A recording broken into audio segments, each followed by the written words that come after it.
Lily Matthews was born without sight, but her other senses had grown stronger to make up for it. She could hear things most people missed, and her fingers could feel details others never noticed. At 15 years old, she was moving to a new school in the suburbs of Chicago. Her family had moved because her dad got a better job, and now Lily had to start all over at Oak Ridge High School. The morning of her first day. Lily sat at the kitchen table, her fingers moving over her breakfast plate. She found her toast and took a small bite. "Are you nervous, honey?" her mom Susan asked. She was washing dishes at the sink, the water running softly. A little, Lily admitted. "But I'll be okay." She had been through this before. Being the new kid was hard. Being the new blind kid was harder. "Max will be with you," her dad Jeff reminded her. "And the principal said they've assigned someone to help you learn your way around." Max was Lily's service dog, a gentle golden retriever who had been with her for 3 years. He lay under the table, his warm body pressed against her feet. Just feeling him there made her feel braver. "I know," Lily said. "I've got this, Dad." She finished her breakfast and went to get ready. In her room, everything had its place. Clothes were organized by color. Her mom had labeled them with special tags Lily could feel. Her school supplies were packed neatly in her backpack. She ran her fingers through her long brown hair and pulled it back into a simple ponytail. When it was time to leave, Max stood by her side, his harness firm in her hand. Her dad drove them to school, describing the route as they went. "We're passing the park now," he said. "There's a pond on the left. Maybe we can walk there this weekend." Lily nodded, trying to build a map in her mind. She had always been good at remembering directions and places, creating pictures in her head based on sounds, smells, what people told her. They arrived at Oak Ridge High 15 minutes early. The school was buzzing with the sounds of students. Arriving footsteps on pavement, locker doors slamming, voices calling out to friends. Lily took a deep breath, taking it all in. "Ready?" her dad asked, placing a hand on her shoulder. "Ready," she said, though her stomach was tight with nerves. They walked together to the main office, guiding Lily around obstacles.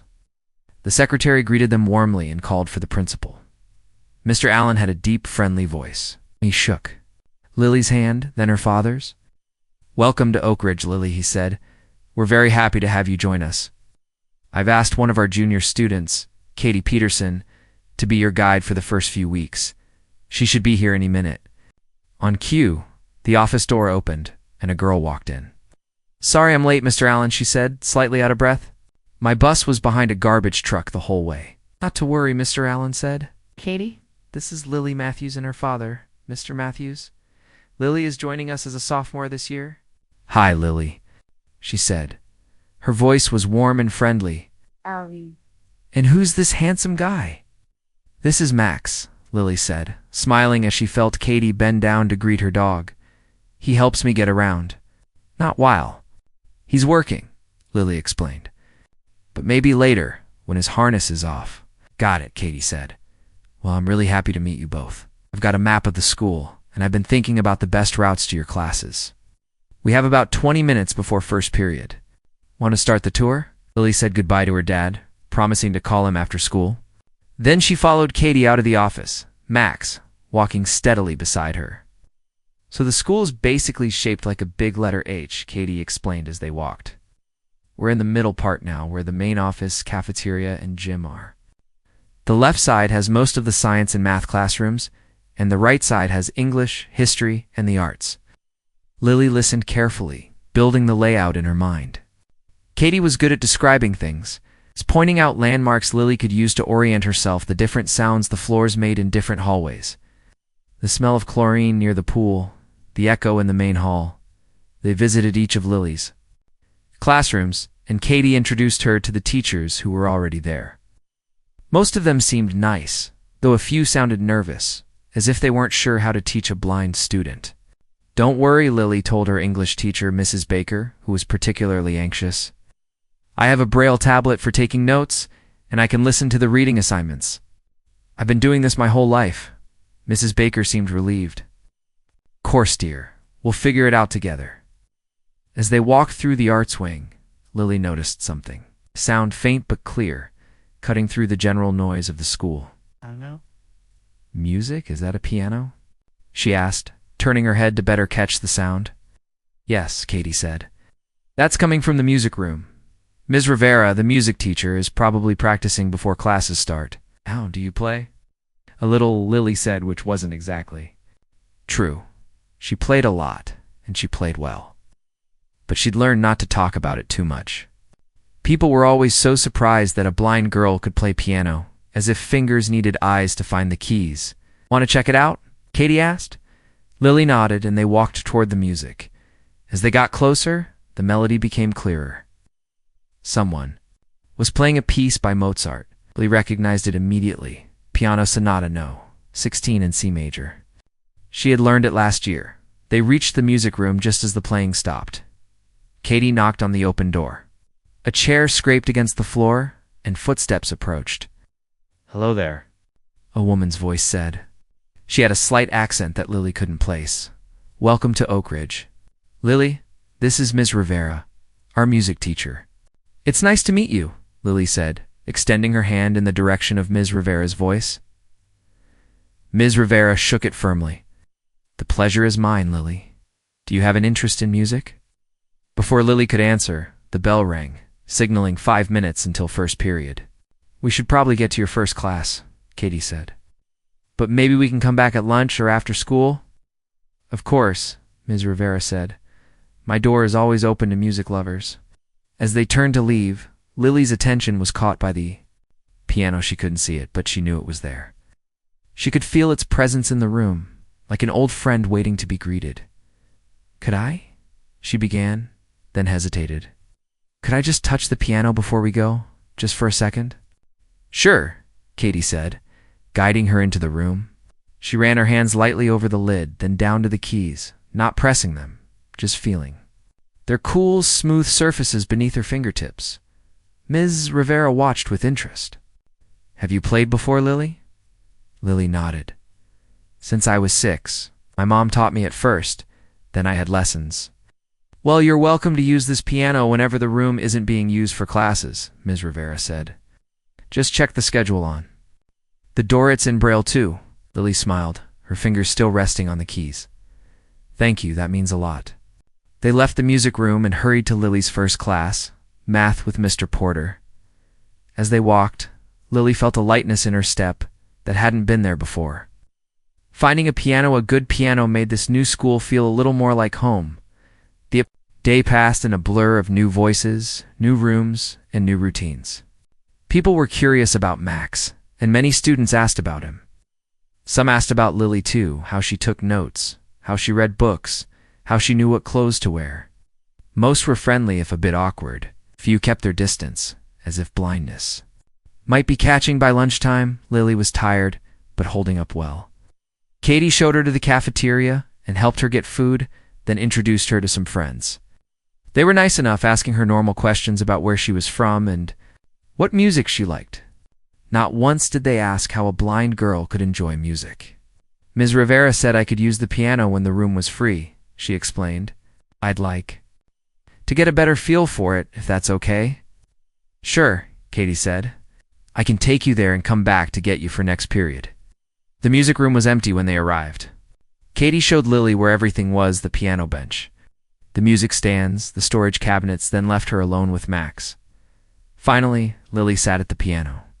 She positioned her hands over the keys, feeling the familiar spacing, the smooth ivory. Beneath her fingertips, she pressed one key, then another, listening to the clear, rich tones. The piano was well-tuned, its action responsive. Lily began to play, just scales at first, then simple exercises to get a feel for this new instrument. Before long, she was lost in the music, her fingers dancing over the keys as they played a piece she knew by heart: Chopin's Nocturne in E-flat major. Didn't hear the door open or notice the person who stood watching her, eyes wide with surprise. A week passed, and Lily was settling into life at Oak Ridge High.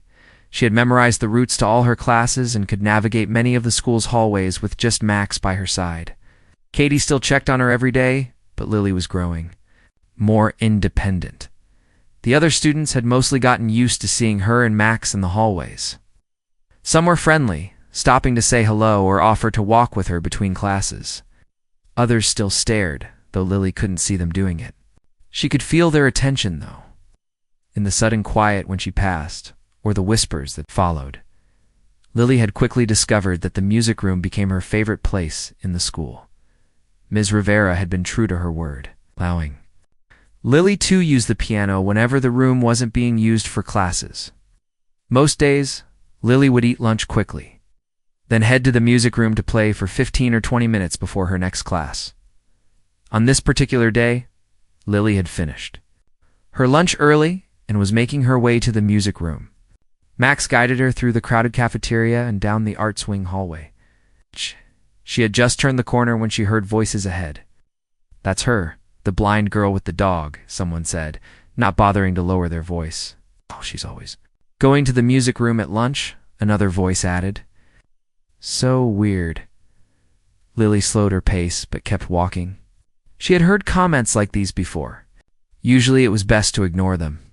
As she approached the music room, she recognized the voices more clearly. Amber Wilson and her friends. Amber was in Lily's English class, and she had made it clear from day one that she found Lily's presence annoying. When Mrs. Baker had asked for volunteers to read aloud to Lily, Amber had loudly complained that it wasn't fair to make other students do extra work. Lily considered turning around and going somewhere else, but she only had 20 minutes before her next class, and she had been looking forward to playing the piano all morning. She took a deep breath and continued down the hall. "Hey, it's Helen Keller," Amber called out as Lily approached. The group of girls laughed. Lily kept her face neutral. "My name is Lily," she said calmly, stopping near them. "And Helen Keller was deaf and blind. I can hear you just fine." There was an awkward pause, then Amber spoke again. "Whatever. Why do you keep coming here anyway? It's not like you can see to read music."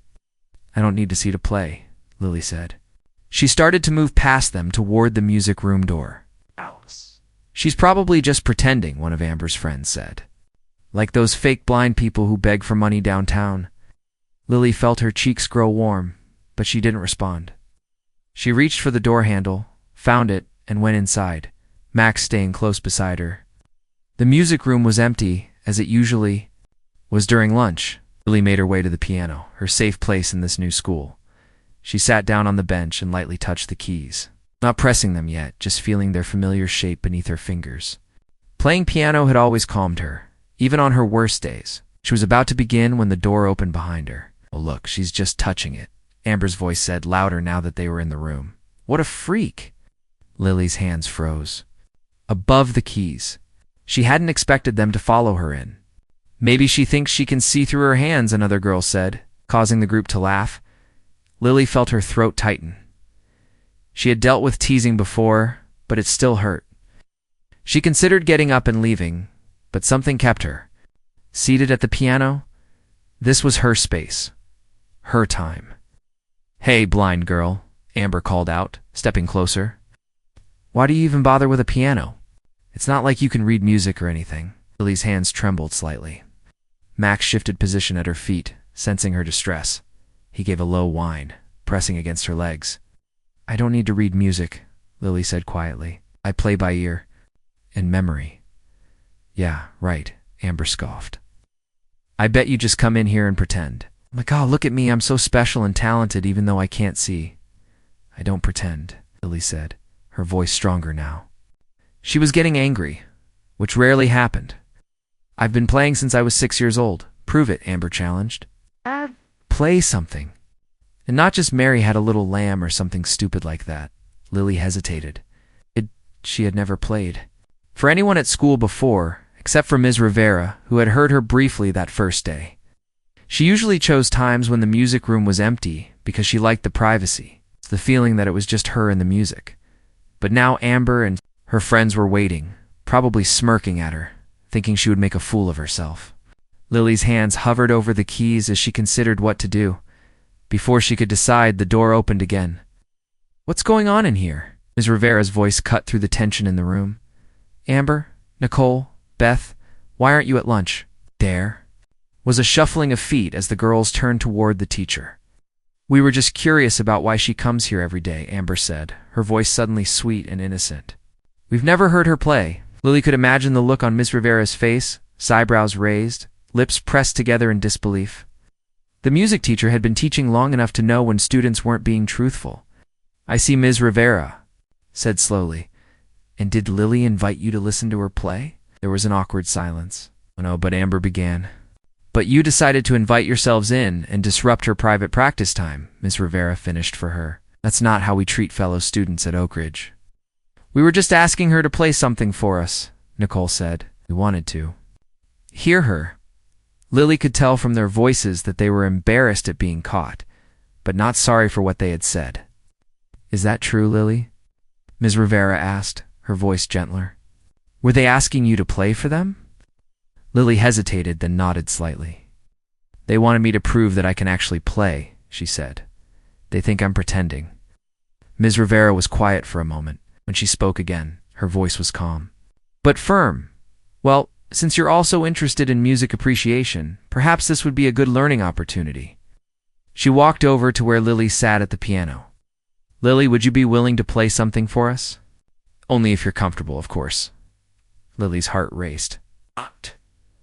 Part of her wanted to refuse, to ask everyone to leave so she could have her quiet time with the piano. But another part of her wanted to prove Amber and her friends wrong, to show them what she could do. Okay, she said quietly. Wonderful, Ms. Rivera said. Girls, please sit down and be respectful audience members. There was more shuffling as the girls found seats. Lily heard chairs scraping against the floor as they pulled them into position. What would you like to play for us, Lily? Ms. Rivera asked. Lily thought for a moment. She wanted to play something beautiful, but not too showy, something that would express how she felt about music. Debussy, she said finally. Claire de Lune, an excellent choice, Ms. Rivera said, and Lily could hear the smile in her voice. Whenever you're ready. Lily took a deep breath and positioned her hands over the keys. She closed her eyes, though it made no difference to her sight. It was a habit, a way of shutting out everything except the music. For a moment she thought about Amber and her friends watching her, waiting for her to make a mistake. Then she pushed those thoughts away and focused on the music she knew so well. Her fingers touched the keys, and the first soft notes of Claire de Lune filled the room. The piece began gently, like moonlight appearing from behind clouds. Lily let her hands move across the keyboard, finding each note perfectly as the music built slowly in intensity. She forgot about the girls watching her. She forgot about being new at school, about being different, about all the challenges of navigating a world built for sighted people. There was only the music, flowing from her heart through her fingers and into the air around them, as she played the final delicate notes of the piece. Lily became aware of a strange sound. At first, she thought something was wrong with the piano.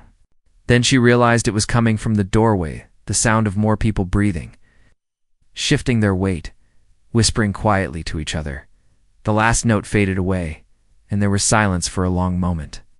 Then suddenly, applause erupted. From all around her, not just from Ms. Rivera and the three girls, but from what sounded like many more people.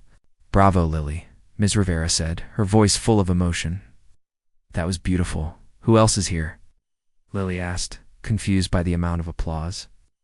It seems your playing attracted quite an audience, Ms. Rivera explained. There must be 20 students and teachers in the doorway. Lily felt her face grow warm again, but this time from a mixture of embarrassment and pride. That was amazing, a boy's voice said from the doorway. How did you learn to play like that? Before Lily could answer, the bell rang, signaling the end of lunch period. There were groans of disappointment from the crowd. Everyone get to class, Ms. Rivera instructed. Lily, thank you for sharing your gift with us today.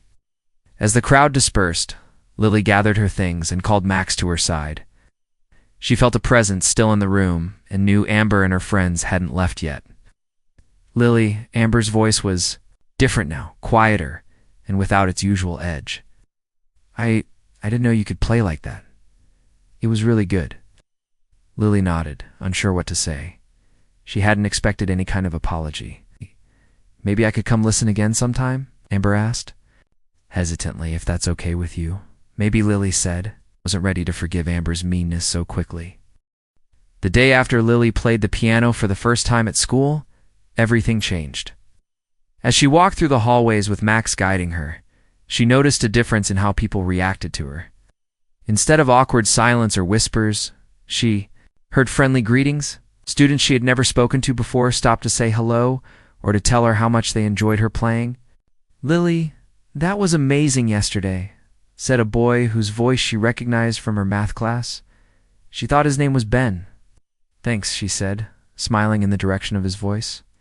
"Do you know any Billy Joel?" another student asked as she passed. The morning, similar conversations happened between classes. Lily wasn't used to so much attention. Part of her enjoyed it, but another part felt uncomfortable. She had always been the blind girl to most people. Now she was the blind girl who plays piano amazingly. It was better, but still not quite being seen just as Lily. At lunch, Katie found her in the cafeteria line. "You're famous," Katie said, bumping Lily's shoulder gently with her own. "Everyone's talking about your concert yesterday." "It wasn't a concert," Lily said, feeling her cheeks warm. "I just played one piece."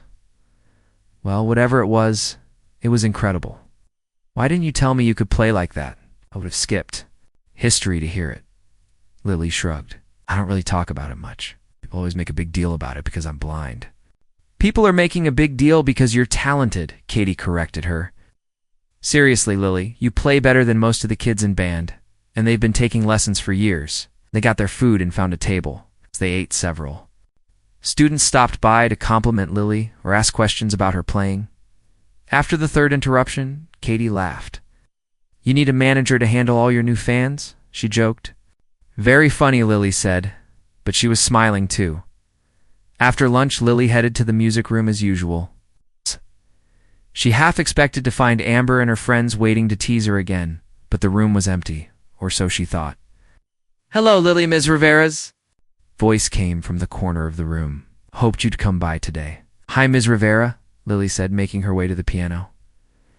"I didn't know you were here. I have a free period after lunch on Tuesdays," Ms. Rivera explained. "I wanted to talk to you about your playing." Lily sat down at the piano bench, and Max settled at her feet. "Is something wrong?" she asked, suddenly worried.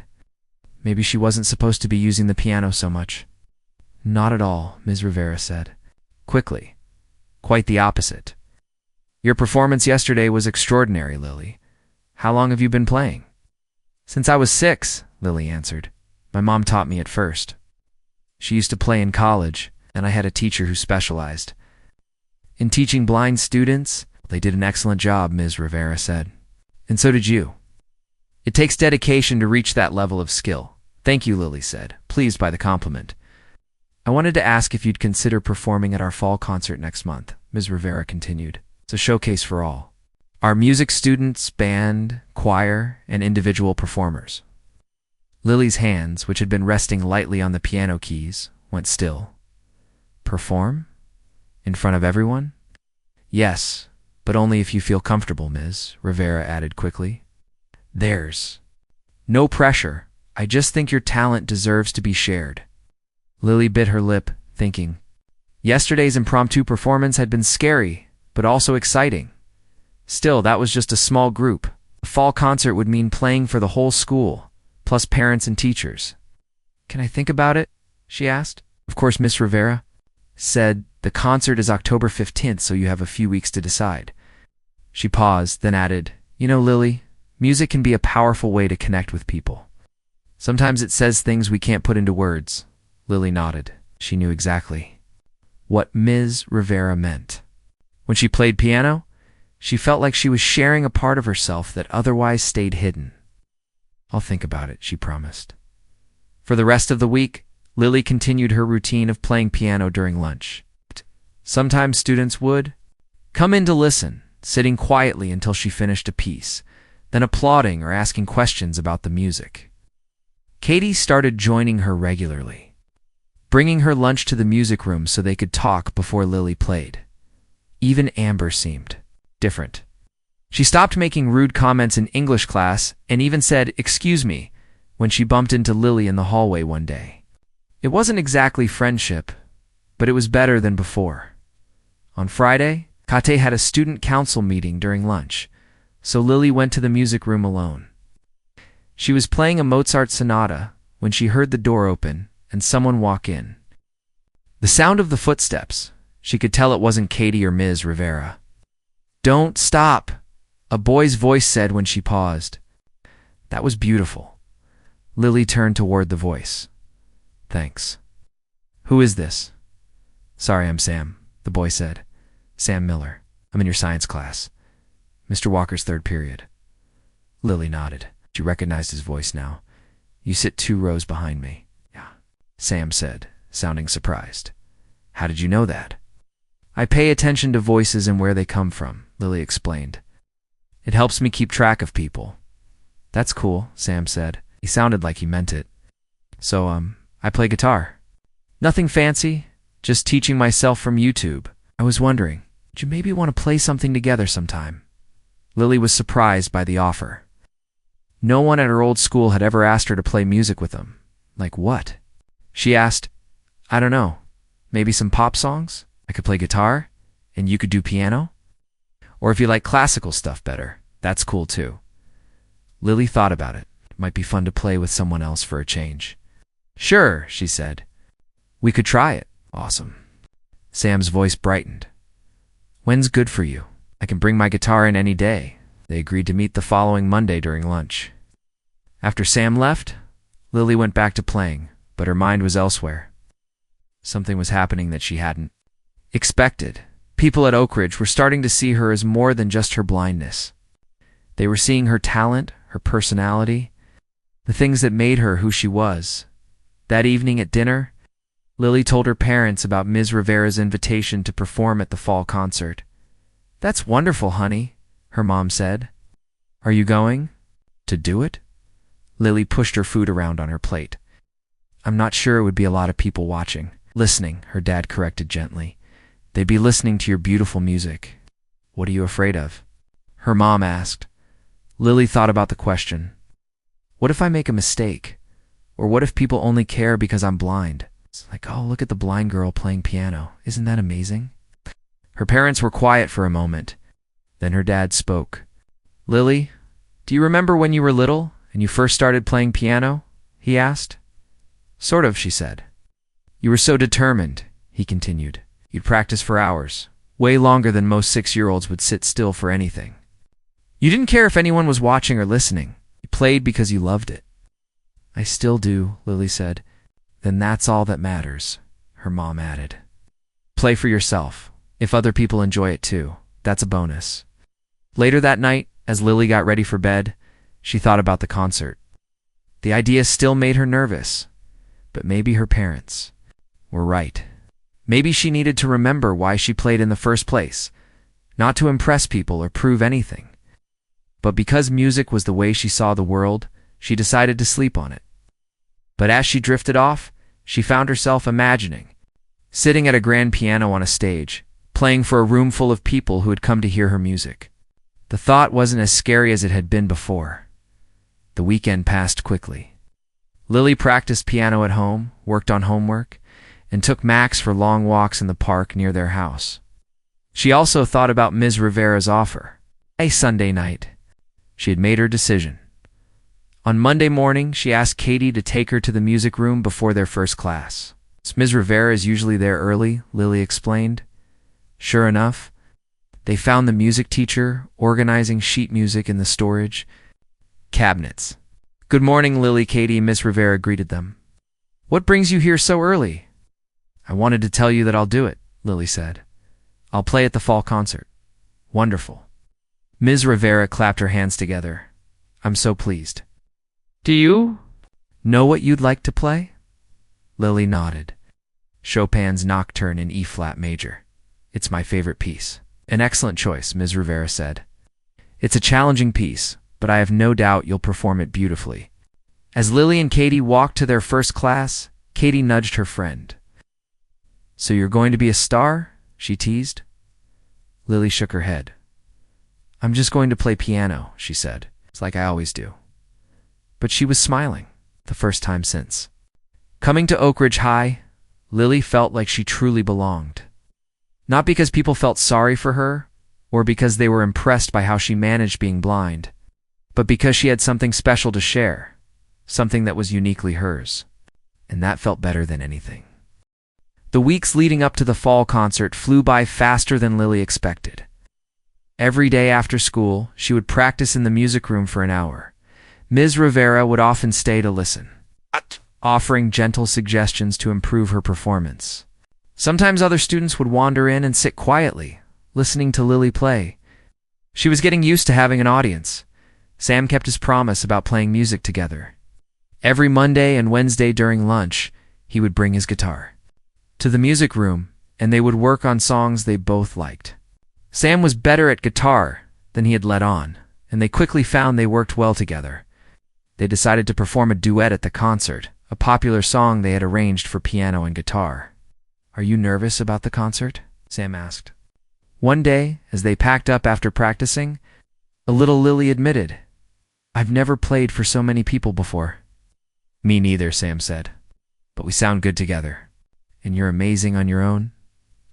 Lily smiled at the compliment.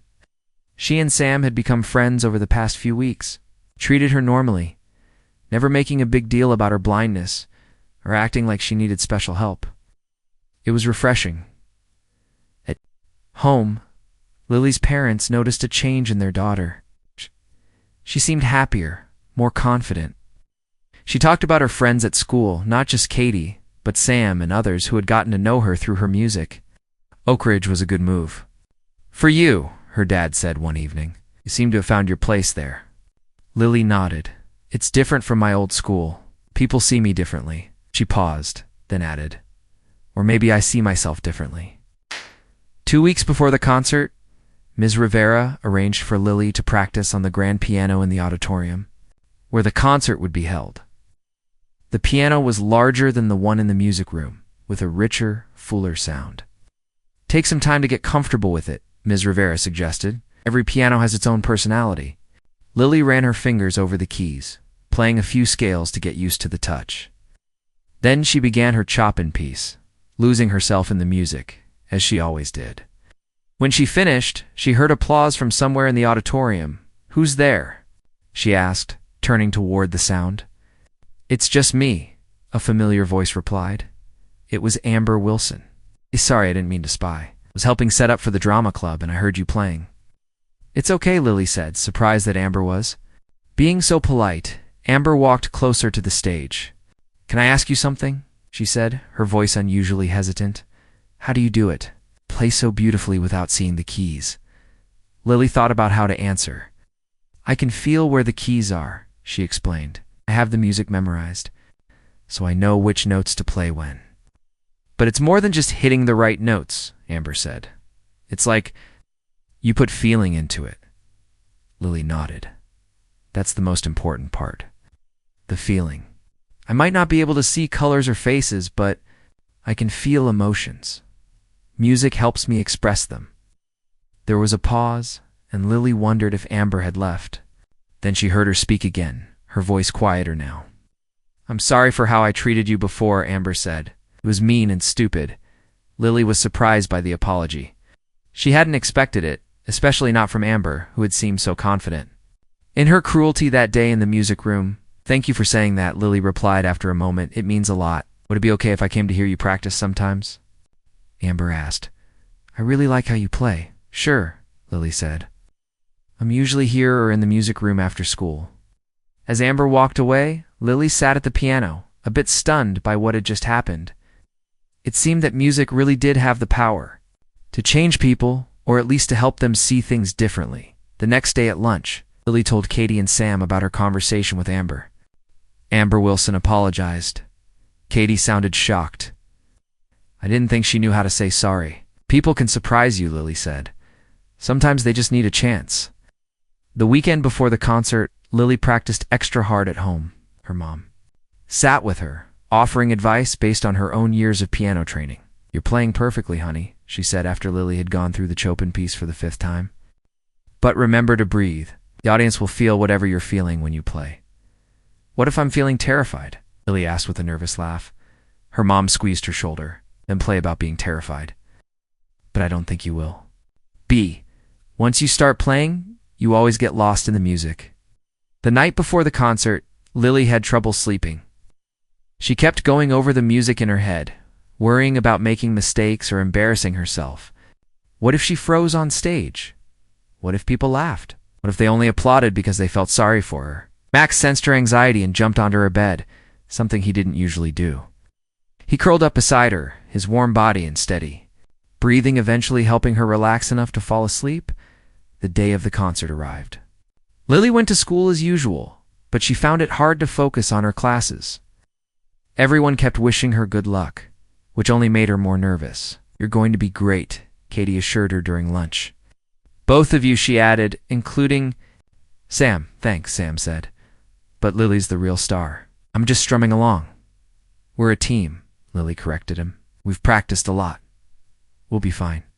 After school, students who were performing in the concert were excused from their last class to prepare. Lily and Sam went to the music room to run through their duet one more time, then practiced their solo pieces separately. Ms. Rivera came to check on them. "How are you feeling?" she asked Lily. "Nervous," Lily admitted, "but excited too." "That's normal," Ms. Rivera said. "Even professional musicians get nervous before concerts. It means you care about your performance." As the time for the concert drew closer, more students and teachers began arriving at the school. Lily's parents texted to say they were in the audience, along with her grandmother who had driven 2 hours to hear her play. Backstage, the atmosphere was electric with excitement and anxiety.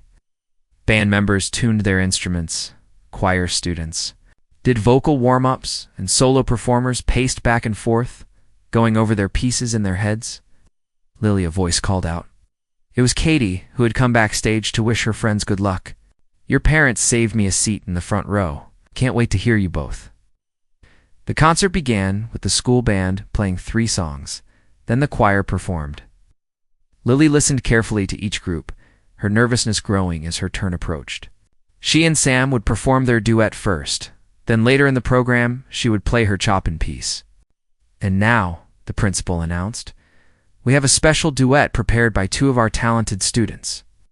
Please welcome Sam Miller on guitar and Lily Matthews on piano." The audience applauded as Sam guided Lily onto the stage and to the piano. Had practiced this too? How many steps where the bench was positioned? Everything Lily needed to know to move confidently. As Lily sat at the piano, she took a deep breath, remembering her mom's advice. The auditorium was silent, hundreds of people waiting for them to begin. She could feel their eyes on her, their expectations. Then Sam played the first notes on his guitar, and Lily joined in with the piano.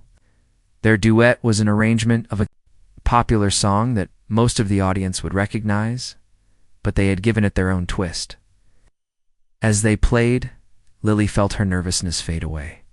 This was why she loved music. For moments like this, when nothing existed except the notes and the emotions they carried. When they finished, the audience erupted in applause. Lily and Sam stood together, taking a bow as Ms. Rivera had taught. Then, they left the stage to make way for the next performers, but backstage, they gave each other a high five. "That was perfect," Sam said, his voice excited. "Did you hear how much they liked it?" Lily nodded, grinning. Out! "Now we just have our solos to worry about." The concert continued with more performances. Sam played his guitar solo, a Spanish piece that showcased his talent. The audience loved it, and Lily clapped hard for her friend when he returned backstage. Finally, it was time for Lily's solo performance. As the principal introduced her, she took another deep breath, trying to calm her racing heart. "This," Sam whispered, giving her arm a gentle squeeze. "Just like in practice." Lily nodded and made her way back to the stage, guided this time by Miss Rivera. The music teacher led her to the piano, made sure she was settled, then stepped away. Lily placed her hands on the keys, feeling their cool smoothness beneath her fingertips. She could sense the audience waiting, the huge space filled with silent anticipation. For a moment, doubt crept in. Could she really do this? And she remembered why she was here, why she played. Not to impress anyone or prove anything, but because music was her way of seeing beauty, of expressing what was in her heart. Lily began to play. As Lily's fingers touched the piano keys, the world around her disappeared. There was no audience, no school, no worries about what people thought of her. There was only the music. The opening notes of Chopin's Nocturne in E-flat major filled the auditorium. Lily played softly at first, letting the gentle melody flow through her fingers. The piece was like a beautiful story told in music, starting quietly, building an emotion, then returning to a peaceful ending.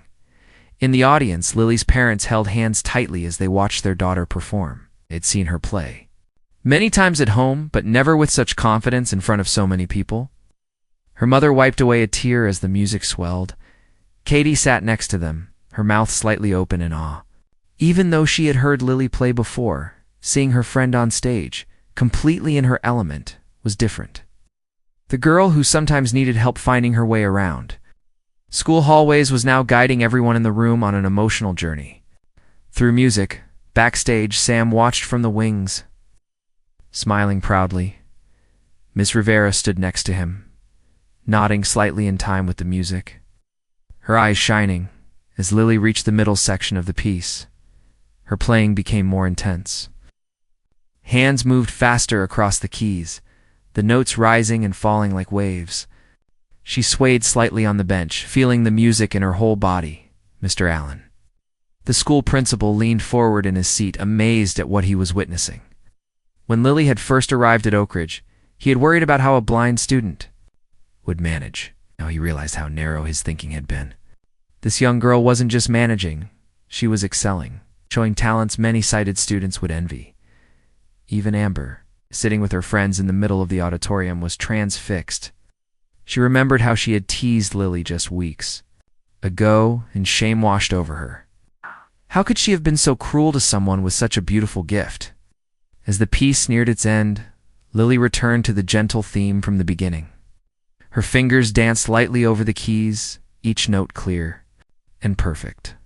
She played the final notes, letting them hang in the air for a moment before lifting her hands from the piano.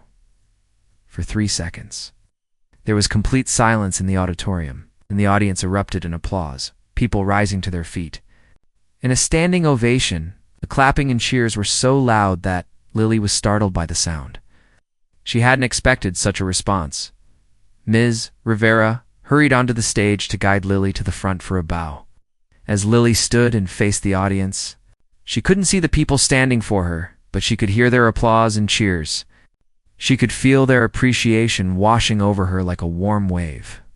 She bowed, smiling shyly, then straightened as Ms. Rivera whispered in her ear, "They love you, Lily. Take another bow." Lily bowed again, her heart pounding with joy and relief. She had done it. She had played her best and shared her music with everyone. After leaving the stage, Lily was surrounded by fellow performers, congratulating her. Sam gave her a quick hug. "That was incredible," said. "You got a bigger ovation than anyone else." The rest of the concert continued, but backstage there was a buzz about Lily's performance. Up to introduce themselves and praise her playing. When the concert ended, Lily's parents found her backstage. Her mom hugged her tightly. "We are so proud of you, sweetheart," she said, her voice thick with emotion. "You were magnificent," her dad added, placing a hand on her shoulder.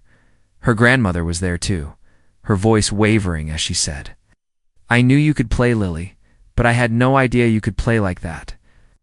As they talked, Mr. Allen approached. "Them, Lily," he said, "that was an extraordinary performance. You have a remarkable talent." "Thank you," Lily said, feeling overwhelmed by all the attention. Yeah. "I wonder," Mr. Allen continued, "if you would consider playing at some of our other school events? The winter assembly, perhaps? Or graduation in the spring?" Before Lily could answer, a local news reporter who had come to cover the school concert asked if she could interview Lily for the paper. "Our readers would be inspired by your story," she explained. It was all happening so fast. Lily felt her dad's reassuring hand on her back. "Maybe we could schedule the interview for another day," he suggested. "It's been a big night," the reporter agreed, and they exchanged contact information. As Lily and her family prepared to leave, students and parents stopped them to offer more. Congratulations. Lily thanked everyone politely, but she was beginning to feel tired from the excitement and emotion of the evening as they finally made their way to the exit. Lily heard someone call her name. It was Amber. "Lily, wait," Amber said, slightly out of breath as if she had been running to catch up. "I just wanted to say, your playing was beautiful, like really beautiful." "Thank you, Amber," Lily said. "I was wondering," Amber continued, sounding nervous, "would you maybe want to have lunch together sometime? I'm trying out for choir next semester and I'd love to talk music with you." Lily was surprised by the invitation but nodded. "Sure, that would be nice." As they walked to the car, Lily's mom asked, "Wasn't that the girl who was mean to you?" "Yes," Lily said. "But people can change." The next day at school, things were different. As Lily walked through the hallways with Max, students greeted her by name. Teachers stopped to congratulate her on her performance. Even the school secretary called out, "There's our piano star." As Lily passed the office, during lunch Lily sat with Katie and Sam as usual, but they were joined by other students who wanted to sit with them. One boy asked if Lily would consider giving piano lessons. A girl from the choir wanted to know if Lily would accompany her for a song she was working on. "You're a celebrity now," Katie teased. Lily shook her head. "I just played piano," she said, "like I always do."